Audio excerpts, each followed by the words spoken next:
자, 이제 마지막으로 할 것이 판결 선고 절차입니다. 자, 변론이 종결된 뒤에 이제 판결을 위한 심의에 들어가게 되는데 이때 합의는 비공개입니다. 공개하지 않습니다. 자, 밑에 판결 선고 기일입니다. 자, 판결 선고는 변론이 종결한 기일에 하여야 하는 것이 원칙입니다. 자, 이 변론을 종결한 기일이기 때문에 이것을 즉일, 해당 변론이 끝난 그 당일을 말합니다. 즉일 기일의 원칙이라 합니다. 익일이 아니에요. 익일은 그 다음 날을 말하고 이건 해당되는 당일을 말합니다. 그래서 밑에 2항을 가보면 이 변론을 종결한 그 날짜에 판결을 선고할 때는 판결문이 나오지 않잖아요. 그 당일 판결 때리기 때문에. 그래서 판결문이 나와야 되는 것은 그 다음이라고 볼 수 있겠죠. 그래서 판결을 선고한 다음에 판결서를 작성하는 거죠. 자, 밑에 내려가면 변론을 종결한 기일에 판결을 선고할 때는 늦어도 언제까지는 작성해라? 자, 5일 내에는 작성해라는 것입니다. 5일 동그라미 치시고요. 다시 올라가면 판결 선고는 그 해당되는 당일날 선고하는 것이 원칙인데 특별한 사정이 있다면 따로 선고 기일을 따로 정할 수 있는 겁니다. 이때요. 자, 요 단서가 밑에 나와 있죠. 따로 판결 선고 기일을 정할 때 그 선고 기일은 늦어도 언제까지는 해라? 판결이 끝난 다음 2주 내에는 지정되어야 한다는 겁니다. 2주 동그라미 14일입니다.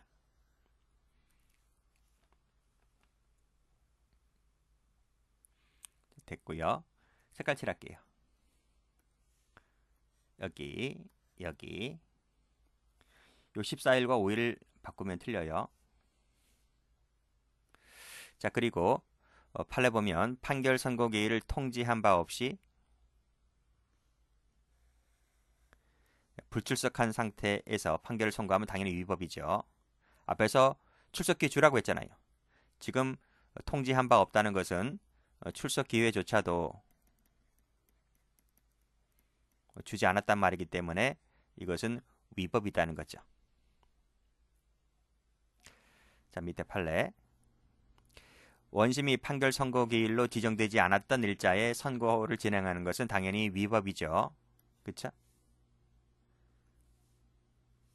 선고일로 지정되지 않았던 날짜에 판결 선고 때리는 것은 위법이다. 그렇지만 위와 같은 규정이 준수되지 아니한 채 공판기일 진행이 이루어진 경우라 할지라도 그렇죠? 할지라도 방어권 등 변호권이 본질적으로 침해되었다라고 보여지지 아니하면 그러한 사정이 있다면 법 위반은 아니라는 거예요.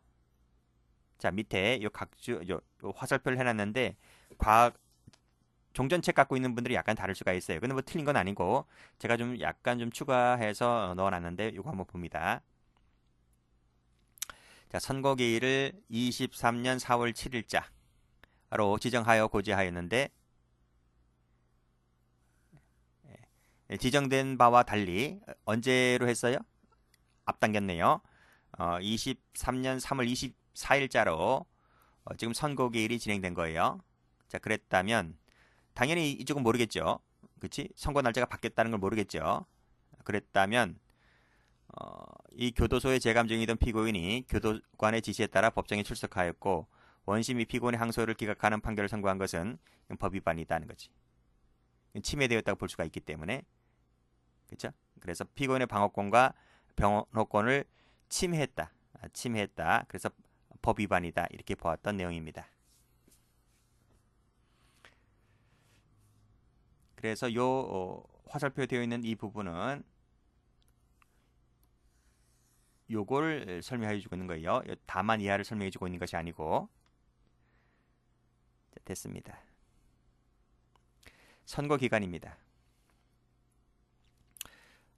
공부 좀 하신 분들은 이 조문 많이 본 적 있죠. 출제가 좀 되는 조문인데 1심 소촉법에 가보면요. 1심에서는 공소가 제기된 날로부터 6개월 내에 해야 되고요. 그리고 2심, 3심에서는 기록 송부를 받은 날로부터 4개월 내에 판결 선고를 하면 됩니다. 근데 어디까지나 이것은 훈시 기간이기 때문에 반드시 지켜져야 된다는 건 아니죠. 자, 그 밑에 약식 명령은 서면심리로 이루어지잖아요. 그래서 형소법 450조를 제외하고는 그 청구가 있는 날에 14일 내에 행해지면 됩니다. 자, 숫자 다시 한번 확인을 해두시고 1심은 6개월, 2, 3심은 4개월.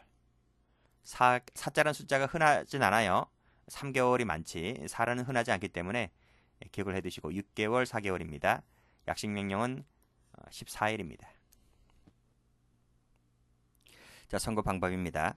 자, 판결 선고는 공판장에서 재판서에 의하여야 하죠. 자, 내용을 보면 자, 판결의 선고 고지는 재판장이 하는데 판결 선고하면은 주문을 낭독하고 이유를 요지를 설명하면 됩니다. 자, 판결 선고할 때는요. 적절한 훈계도 곁들여서 할 수 있습니다. 나머지 보시고요.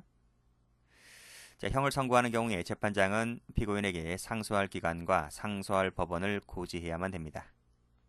뭐 저 뒤에 나오겠지만 상소할 기간은 7일이죠. 7일 내에 상소하면 되고요.